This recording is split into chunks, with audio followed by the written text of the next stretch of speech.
you ready to 10x your real estate business with commercial real estate? Then you're in the right place. The National Commercial Real Estate Radio Show starts now.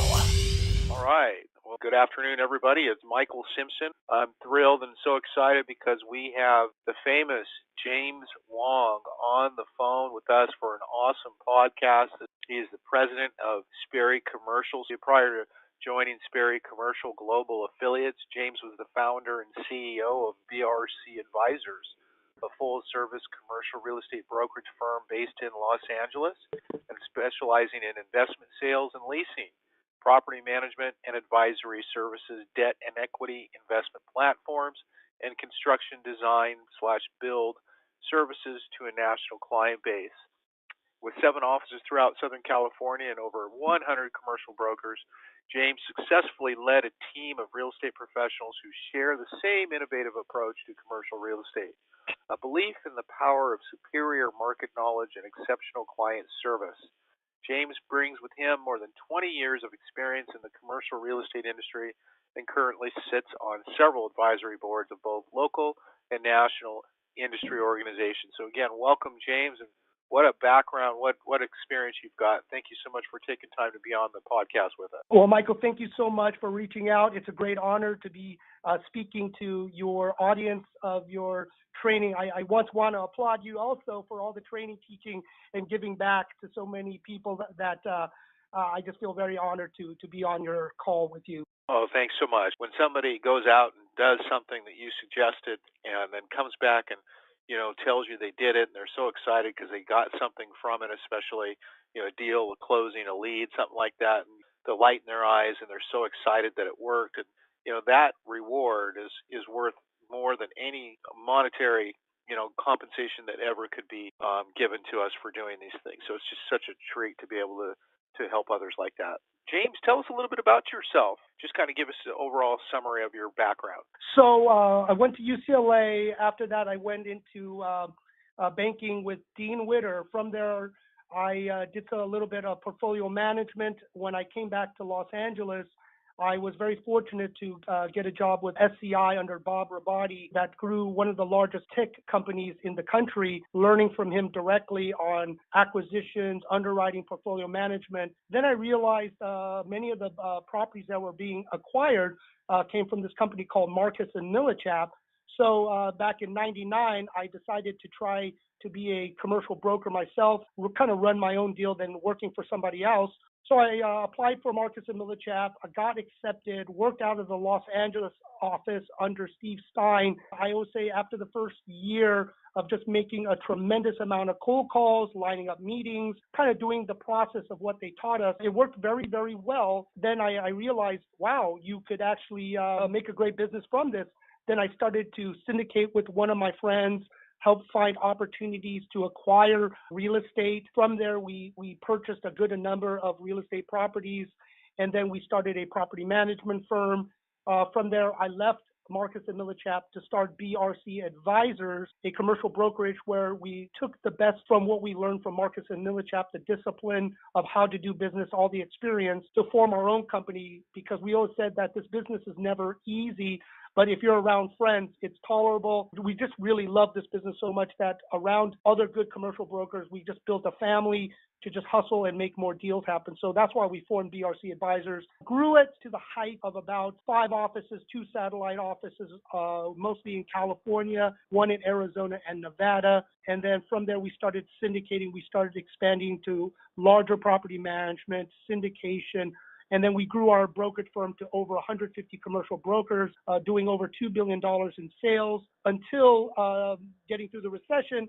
Until 4 years ago, we were happy to announce with Rand Sperry, a legend in the commercial real estate world that started Sperry Van Ness. We were fortunate to partner with him to start the new company, Sperry Commercial Global Affiliates. And now we're 2 years active in the business, growing our affiliate model and around 50 offices around the country and growing very rapidly. Very proud to grow it. And I shared with Michael something secret that I always wanted to accomplish is create a mainstream top 10 firm with a minority at the helm. So that is my selfless goal of what we can do and grow by having the opportunity. Anyone could have this opportunity. You just need to get us a chance to succeed in this business. So that's where I'm at now. Amazing background. For those who don't know, give us the background of Barry Van Ness, ran with Sperry Commercial, and just tell us kind of what that looks like now and what happened. Yeah, so Rand started a new firm after SVN split with Rand. So that was, I think, about 6 years ago, maybe longer, that Rand reached out through my business partner that used to work for me, worked for Rand, Sperry, that reached out and says Rand is going to be looking to set up a new commercial brokerage operation. And my name was on the short list of what I established with BRC Advisors. So after a couple of talks back and forth, we decided that this would be a great fit. One of the hardest things to create is a new culture, which I really wanted to create a new way of doing commercial brokerage. On the three pillars of what we're trying to establish is, one, more of an entrepreneurial spirit. Two, we got to embrace the technology. And three, really global, how the world is working, how the money's flowing all around the world. So those are the three things, is really embracing the technology. If you're not a W-2, you're a 1099, you are an entrepreneur. How do you market yourself? How do you use the time? How do you create wealth from this? And then also global, as money is flowing into the U.S. in ways that we've never seen before. It's just an insane amount of money coming in to the United States. How do you tap into it? How do you work with other trade organizations and other businesses to really capture that money coming in and cooperating with other countries that want to invest in the U.S. but just don't know how?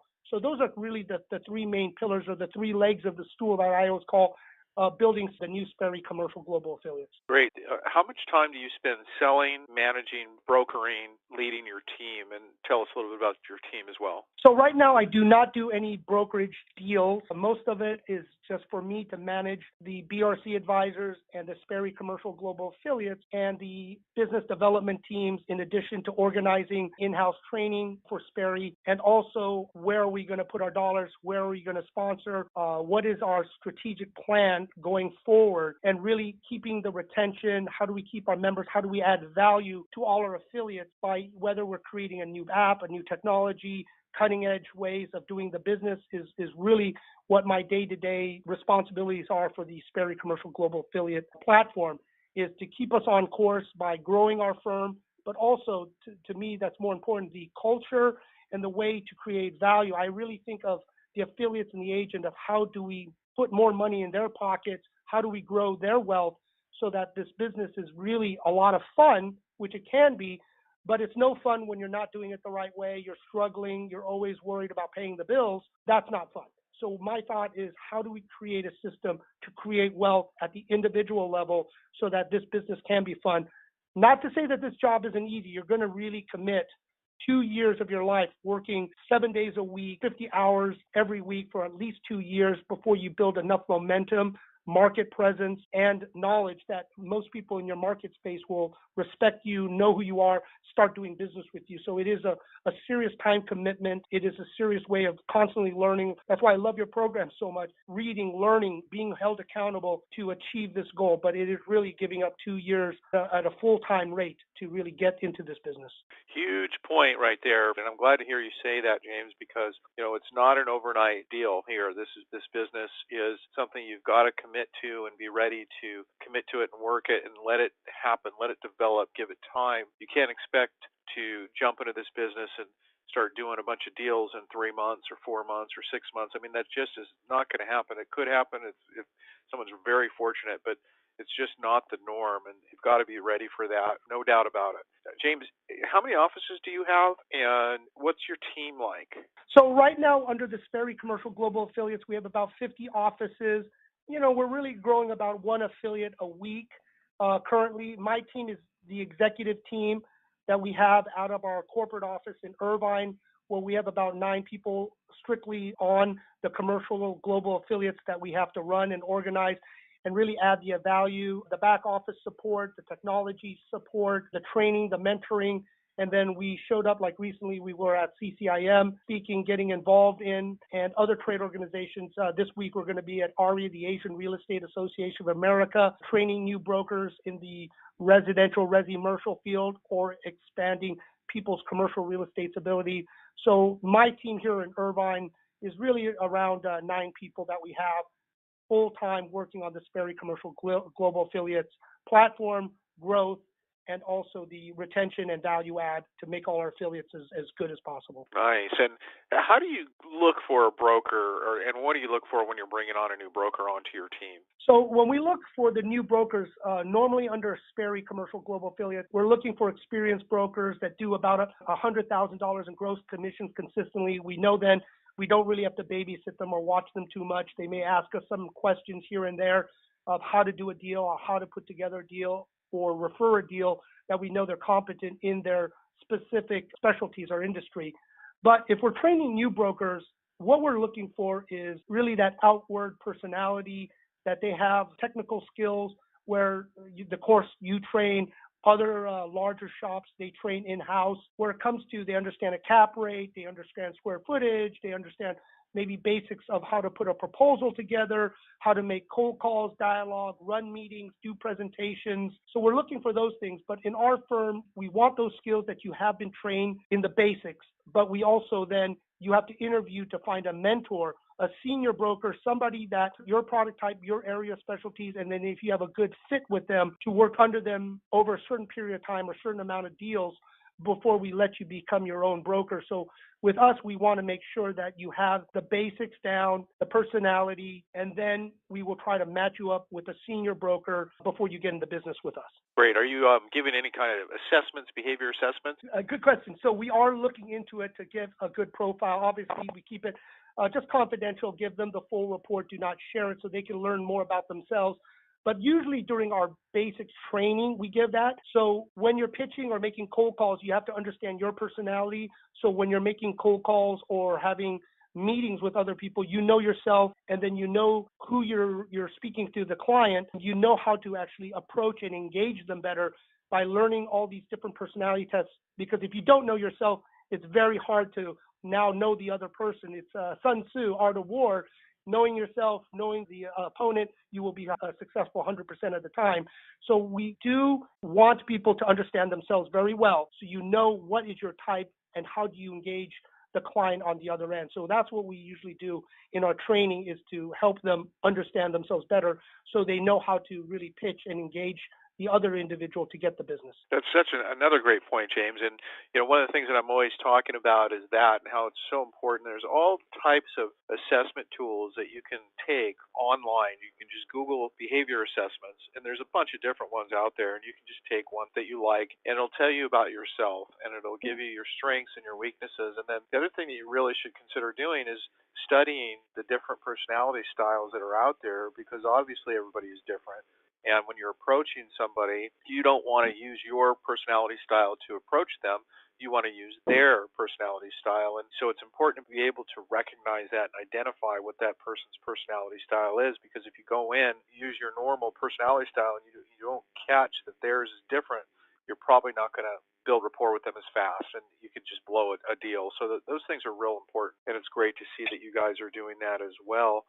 Are you bringing on seniors directly, or is it mostly just juniors, or what are you bringing in? So mostly seniors. We have been approached by many people who want to be juniors with us. So then it will be what seniors have the capacity, ability to train new juniors. So we don't give juniors really to everyone who are not qualified to be a senior, because that's not doing a service to our seniors or the juniors especially. We want to place them with the right person, and usually we have more juniors than we have seniors teaching, as you probably know. But it is a cost. A lot of times people want to get away with paying less, not giving too much, but I always call it like a master's degree, where you get what you pay for. The more you pay for is probably the better senior, where they've been around the market. They have a lot of ways of doing the business, a lot of shortcuts, a lot of things that will cost you a lot of money with somebody else, rather than a senior broker that's been very established in the business, very successful, could teach you these ways of doing the business and their ways of doing it, how to be more efficient, where it is just, you almost cannot pay that much money. You have to find that right senior that can fit with you Otherwise, you could be floundering for many years. And I've seen this because some people wanted to get somebody that they didn't have to pay so much to them to work under them, that somebody that worked under somebody that paid a tremendous amount of money, they started faster. And it's really holding your junior, senior accountable, putting an agreement together, making sure that both sides are held accountable to what they need to do for each other. And I think that's the biggest thing. But you really get what you pay for. So when people are trying to do things on the super cheap, they're going to get what they pay for. When you get somebody that is a little more expensive but hold them accountable, you're also going to get what you pay for, and you're going to be engaged and accelerate much quicker than by trying to do it too cheap. Yeah, that makes a lot of sense on both ways, from the junior position, and because I see that a lot too. Oh, well, they want so much of the commission. Well, what's 100% of nothing? Tell us how you got started. I was fortunate to be part of Marcus and Millichap. I believe that if you're a Marcus and Millichap broker, M&M, if you get past the first year, you learn a tremendous amount of skill set. One of the basic things is they definitely make you cold call a tremendous amount. So in this business, I always tell people you have to cold call, but you cold call for a purpose, to set up a meeting. From the meeting, you try to set up a listing appointment or get a proposal to work on a proposal to get a listing, because you want to control the inventory. Through Marcus, I learned a lot of good skill sets, habits that I still carry to this day. So I always want to let them know they trained me well to just make the calls, to engage people in life. It's really cold call, set up the meeting. Don't talk too much about things that you don't need to, but set up the meeting, get the commitment to do a proposal, then get the listing, and really growing that pipeline, where then we learned that we still use today to track your performance, understand, the probability of selling your deal. So quarterly, you really know how much money you're going to make every quarter. And it's almost like anything else. If you don't track it, you don't put it in writing, you're just not going to know where you are going to be on your success level. So these habits that I learned from Marcus and Millichap were tremendous to me, that I still carry with me today. That's awesome. And do you suggest that, what do they mostly do? Do they like to go in and do one meeting and try to get the listing at that point? Or do you suggest, and are you seeing that a lot of them go in and do the meeting and then leave and then do the proposal and come back? So what I call a two-step approach. Yeah, it depends, and that's up to the broker, and this is the intelligence that they have, reading the person, understanding.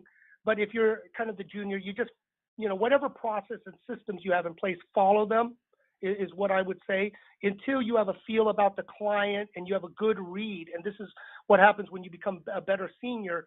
You don't need to go through so many steps. You really know how to engage that client. What are they really looking for, to find, as we always say, their motivation. So that, are you wasting time? Do you push harder? Do you not push harder?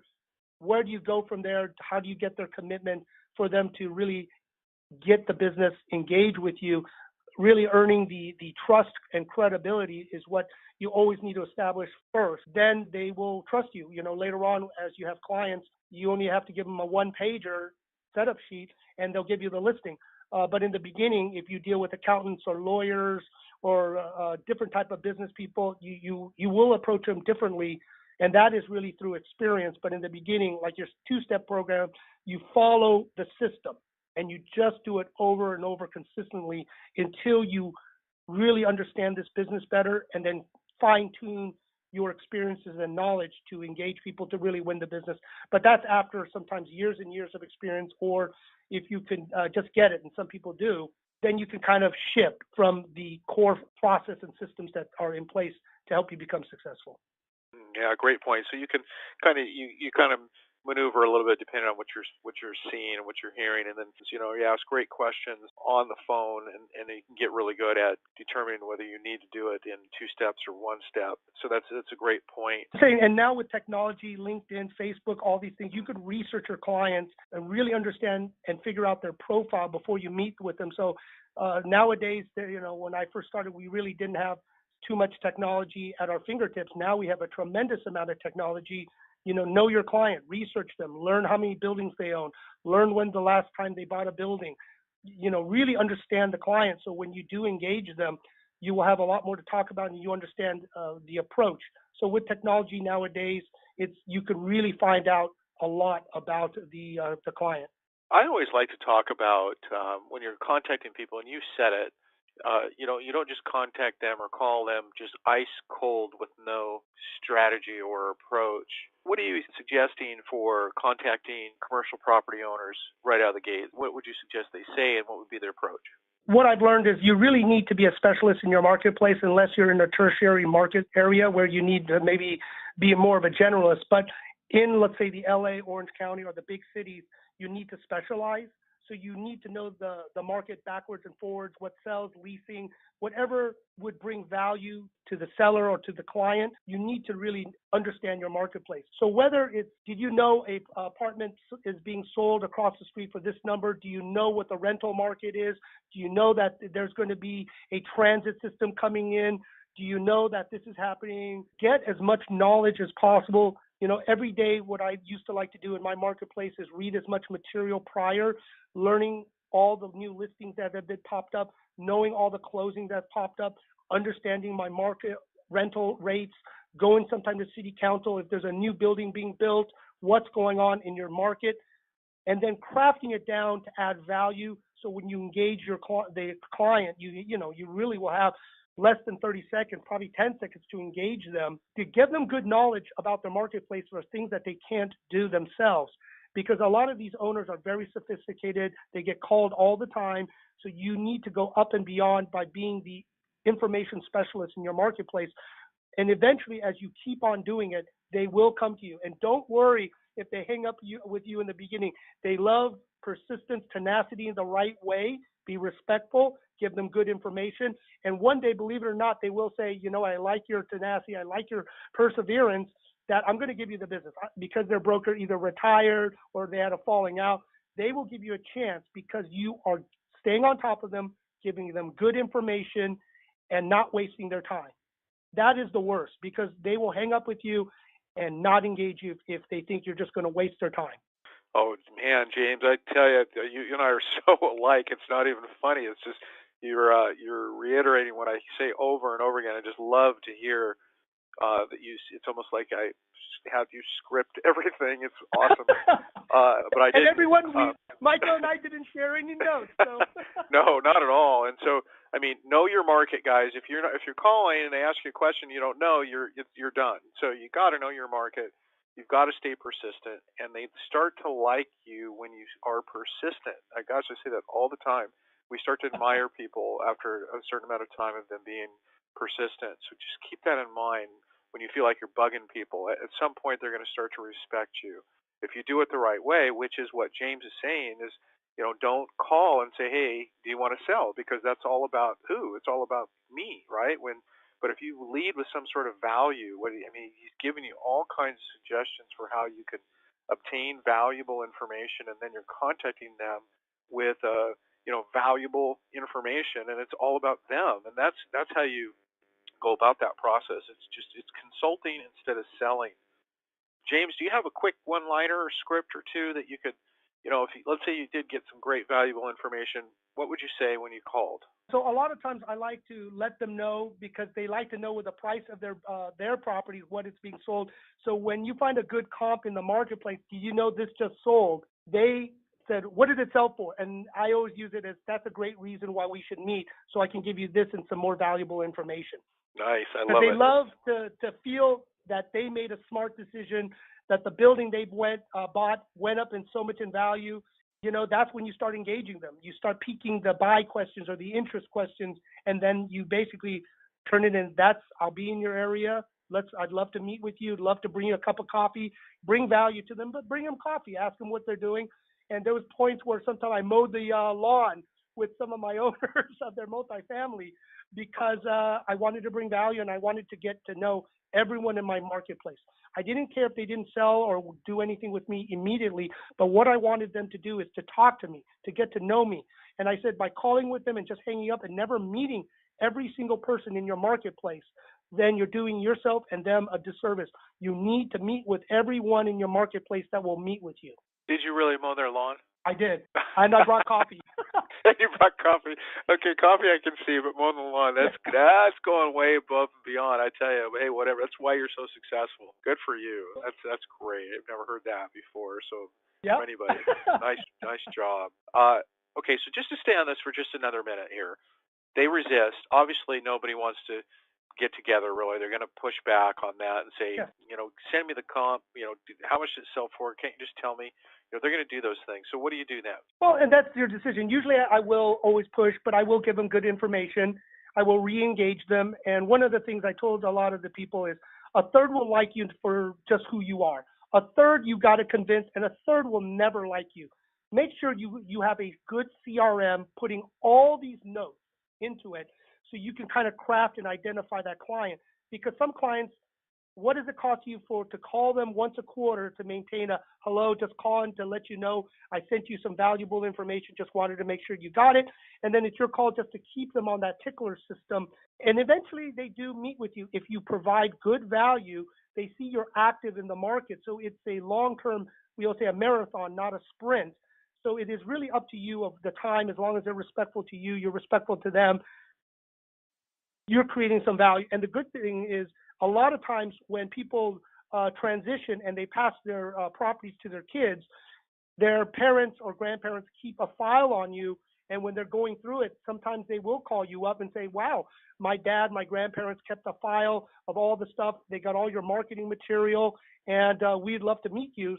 We've gotten some deals from trustees of buildings. Their grandkids who are out of state called us because by going through their parents, grandparents' files, they saw our information and they called us. So doing this, keeping it as a marathon, not a sprint, is the way to really succeed in this business long term.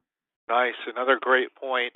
And gosh, I've seen so many different examples of this. I remember when I first started in commercial real estate, I was training and coaching numerous agents. And one of my coaches said, hey, go ask them when was the last time they called everybody in their database and said hello, and from A to Z.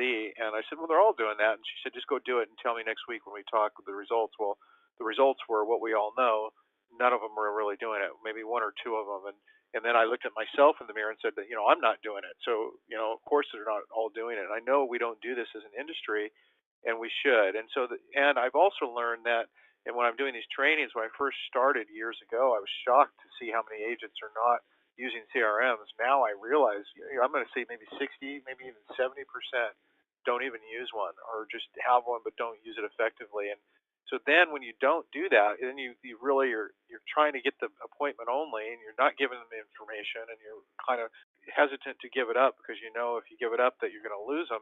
But don't think that way. Think, hey, it's a long-term approach, like James just said. It's a marathon, not a sprint. And the sale occurs after how many contacts? It's like 7-8 contacts before the sales occur. So you got to remember that it's not just a one-shot deal. My best client came 7 years after I made his call, and then I sold pretty much all his A-type buildings in the market. But if I didn't stay on top of him, kept the relationship for 7 years, it wouldn't be a 7-figure check that I actually got at the end of the day. Nice. What do you see? Your niche is multifamily. The market has just recently shifted this past year. So what do you see happening in multifamily? Well, multifamily, even though the GRMs are high, cap rates are extremely low, especially in the very desirable areas, it's really lack of housing that's the big cause of this, especially in California. Everyone is keeping an eye on Costa-Hawkins repealing the rent control. Housing is very necessary. We need affordable housing. We need better transportation systems. Interest rates are increasing right now.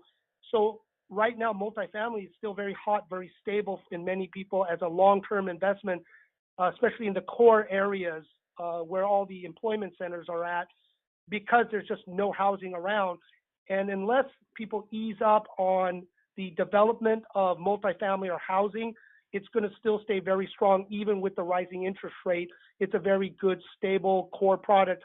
Granted, short term, there could be volatility with Prop 10 coming up, the Costa-Hawkins, the interest rates moving up, and other international issues that are going on. But still, on the long-term play in core areas, multifamily, very, very, very strong. I know a lot of people in California are selling and doing a 1031 exchange into other markets to get better cash flow. But I see multifamily strong as long as people can stand maybe like the stock market, the volatility short term with a lot of issues, especially in California. That's the beautiful thing about a lot of these types of investors, is that once they get to know you and like you and you do a great job, they keep coming back and doing more and more business with you. So you don't need a whole hundreds of them. You just need a handful in a lot of cases. So, Michael, that is absolutely correct. In the first year, that's why it takes time to build the trust with the clients to give you a chance to sell or buy for them, or even refer, which everyone should ask. If you do a successful deal, take good care of your clients, and then really ask them, do you know anyone else that, my service or how I can help them, is always ask for referrals. I think a lot of people, when you do a very good job for your client, get a testimonial from them and then ask for referrals. It is one of the things you're doing because they do trust you. And sometimes what I've done is, if it's not in my marketplace, I can't help them, I put them with the right person. And sometimes I just ask for no fees, or I tell the broker to discount their costs for my good clients. And by serving them that way, you will get more out of your clients. Your clients will look after you too. And as you build it from year to year, you pick up maybe one or two good clients every year. So after 10 years, you have a great client base. But always remember, take good care of your clients and they will take good care of you. Make sure that you put their interest first before you put your interest, and you will have a long-term business that you can do well past your 70s. Yeah, excellent point. There's so many people out there that want to get into commercial real estate, or it could be a residential agent that who's looking at getting into commercial, or somebody who's never done residential at all that wants to get into commercial real estate. What percent would you say you and your company interview that actually gets accepted, and not just your company, but just in general? What percent would you say that is, and what suggestions do you have for people who would like to get into the business? Yeah. So I know it's very tough, and at the bigger firms where they are only focused on commercial real estate, success, if you're not paid any stipend or draw or anything, I usually see only a 10% to 15% success rate staying in the business. It is very tough if you're not getting paid a draw or stipend or something, or part of a team. So it is very hard. There are, as you and I know, Michael, in the residential, where you do a couple residential deals, but now you're starting to do more commercial deals. You may want to partner up with somebody to handle your residential so you can focus on commercial, because what it is you are going to compete with many experts in the big companies, the mid-sized companies, or really good people at the residential firms that are still pretty good. Those are the people that are doing it full time that you're competing with. So it is up to you how long you can stay. And I always say commit 2 years full time in the business so you can get traction before you know if you want this or not. But you have to understand, where's my money coming from? How do I survive? Whether it's a spouse, whether you have enough saved, whether you have enough residential business that you pass to somebody else to give this a real full-time shot. But if you're not willing to put in the time to make it, I would say don't do any disservice. Don't, look at the big dollar amount and really not do a great job. So you got to be fully committed, and you got to commit the time, or there's no problem, because I know a lot of very good luxury residential brokers that make more than commercials. There is no problem. But if you're going to do that, it's good to have a good support network or teams that you can join, that you could pass referrals and kind of learn the business while you're thinking about how to do this. So you don't have to always just jump into it. You could refer it. You could work with a team. You can get some knowledge. But by building your network and your team that supports you to do it is a great way to jump in if you can't jump into a very big firm and really just concentrating on it 100% of your time. Yeah, that's so true. I know I started as a residential agent, and I time blocked 2 hours a day for commercial, and I was able to succeed and get into that. But I ultimately I was bringing my nephew onto my team, as a matter of fact, to take over my residential, because I just couldn't do it all.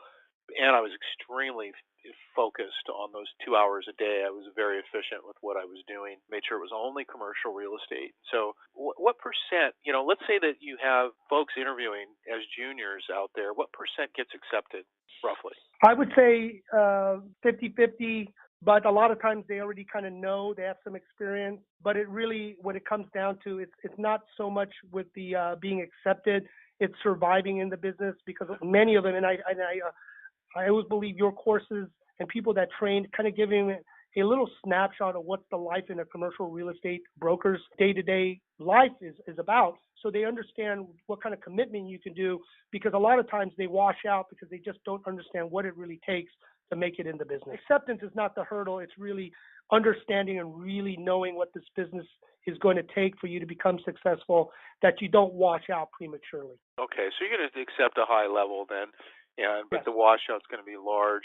But they're going to get some mentoring at your firm, correct? Yes, they'll get the mentoring, they'll get the training, they'll learn a lot of good skill sets that they could apply to an analyst position, office manager, so you can do something else.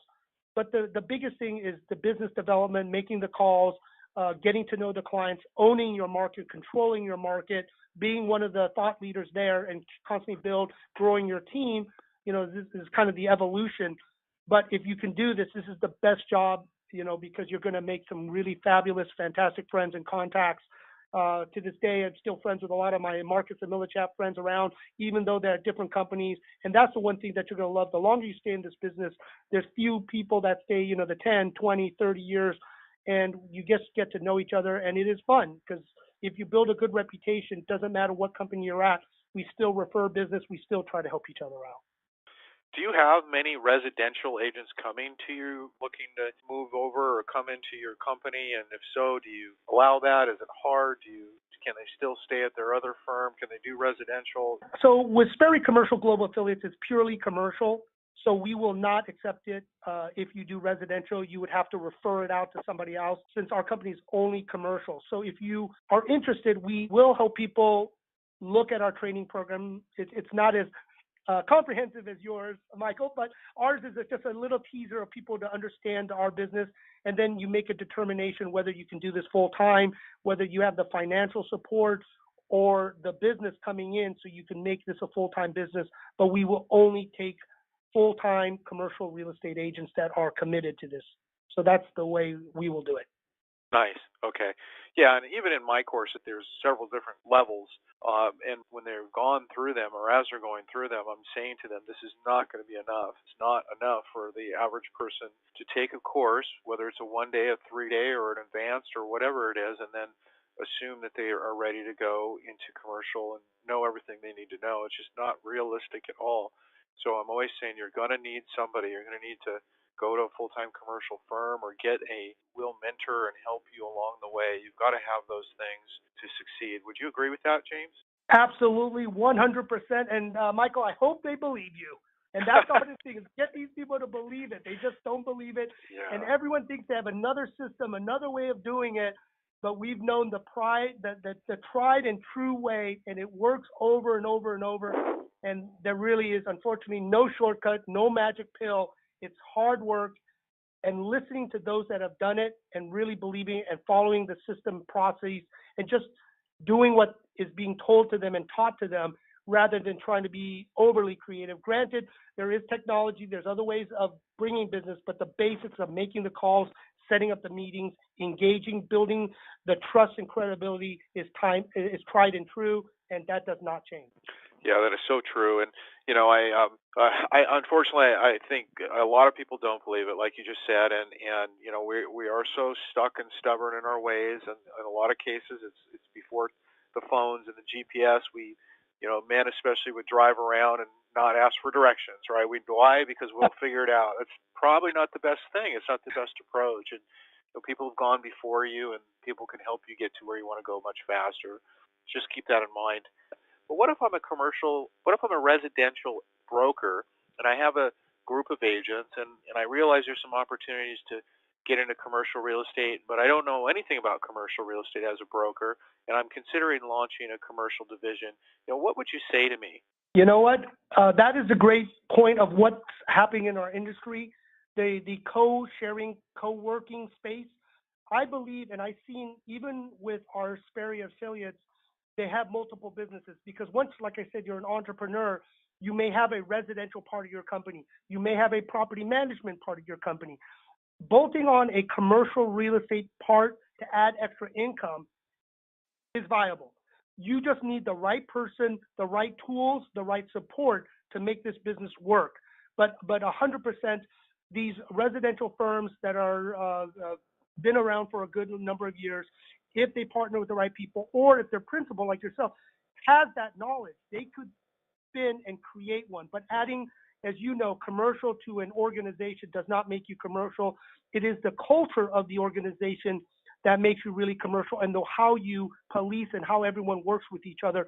So that's why, I'm friends with a lot of the residential owners, but you need to split it or change it so it is a true commercial platform. Then you'll get the respect. Then people will work with you.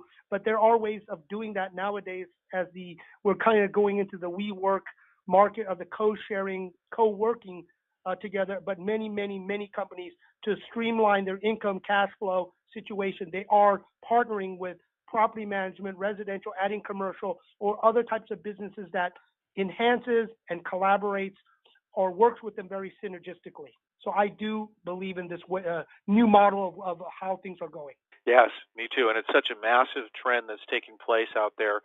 And again, I think you hit it right on the head. You've really got to get the right person in there that's kind of leading it, especially if you don't know anything about it. And it's something that we've launched a while ago as a company, as a training company, because we realize that there's such a massive opportunity for not just agents but brokers, and so we can help you with this so that you do it the right way and launch your division the correct way. James has also been appointed, if that's the right word, as president of AREAA starting in 2020, and congratulations, national. That's a huge honor and a huge achievement, so congratulations on that. James, what do you see as your plan and your vision, and why are you doing that? So one thing is I've been volunteering and assisting in AREAA for over 8+ years. I love it. AREAA is my family. As everyone knows, I'm very passionate about it. I also love diversity, empowerment, and collaborating with different groups for the betterment of everyone. One of my things for AREAA that I'm looking for is to really educate people on how commercial real estate really fits into the residential. As I said to many people, all products are commercial until the finished product, which is residential, which we sell. So what I would like to start doing for AREAA is creating another platform of commercial and development so we can give our agents or our members in AREAA an opportunity to work with the new home sales, new PUDs, leasing, different parts and components, helping our sponsors get the new condo sales or the new planned community sales. And all of that is commercial. So a lot of times when people don't understand what is it, it's this. We work on the land development, the building, developing it until the sales product, but also there's ways that you could refer back from the residential to the commercial to them about these commercial deals that you can work on. But I always say the commercial brokers are probably the best, true commercial practitioners are the best referrals of residential property, because if you're truly in commercial, you do not sell residential, you will refer it out. So really develop a good relationship with commercial agents, because they will most likely have really big luxury products that you could refer over. So I'm really trying to expand the commercial and international to AREAA, creating more sponsorships, a bigger platform, and then bringing other people in to understand AREAA, as we do trade missions, as we show people that are interested in the AAPI community, the Asian American Pacific Islander community, to embrace it. And yes, you do not have to be Asian. You could be anyone to join us. And we want as many people to be part of AREAA as possible so we could advocate for home ownership in the Asian American community, but also advocate as a group with other groups that we can really make the real estate industry stronger, but also our community stronger, and we can work together with many groups. So that's why I encourage people to join AREAA, be involved in AREAA. We accept and we love for everyone to come. Diversity is a very big thing, and it's learning about each other's culture. So I really open my hand of friendship to everyone else that would like to join AREAA and encourage it. And we have our national convention coming up, AREAA at AREAA, in Las Vegas from 2018, or right now, October 18 to the 20th. So whoever can show up, show up. And I don't know if the podcast will be out, but love to invite everyone to join AREAA and embrace it. And if you see me around, please say hello. Absolutely. And whether they can go or can't go, or the podcast gets out or doesn't get out, either way, James, if you send me some information to, our CEO, of the NCREA, we'll make sure that we share as much as we can about AREAA and you and your accomplishments there, and how you might, as listeners, be able to get involved with AREAA. All these organizations are wonderful, and this is definitely one of the better ones out there. So we'd be happy to do that. And, James and I were talking because we're doing a panel for NAREP together October 25th at the Cathedral Plaza in LA, and our segment is only 25 minutes. And we were joking earlier about how in the world we're gonna stick to that, because as you can tell, James is a talker, and I am as well. So it's gonna be very hard for us to do that, but we'll try and jam some great information into that panel as well. So James, thanks so much for your time. I want to be respectful of your time.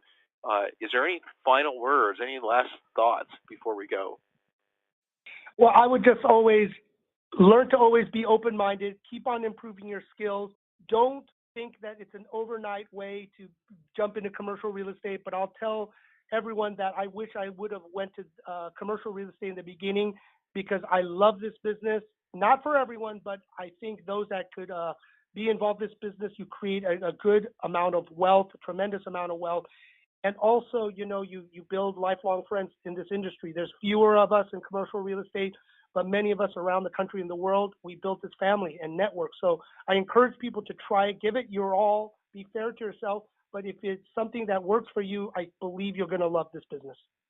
Nice, awesome, James. And I would also add to that by just saying, you always have to be a student. You can't take one class or two classes and think that you've got everything that you need to know to do this. You've got to constantly keep doing classes over and over again and keep bettering yourself and improving yourself. Thanks for listening, everyone out there. James, you've been awesome today. I'm looking forward to seeing you here in about another week or so at the panel. And thanks again for your time. Thank you so much. You've been listening to the NCREA radio show. Be sure to visit the NCREA.com to further the conversation. Sign up for free bonus training, register for upcoming live events, and more. Thanks for listening.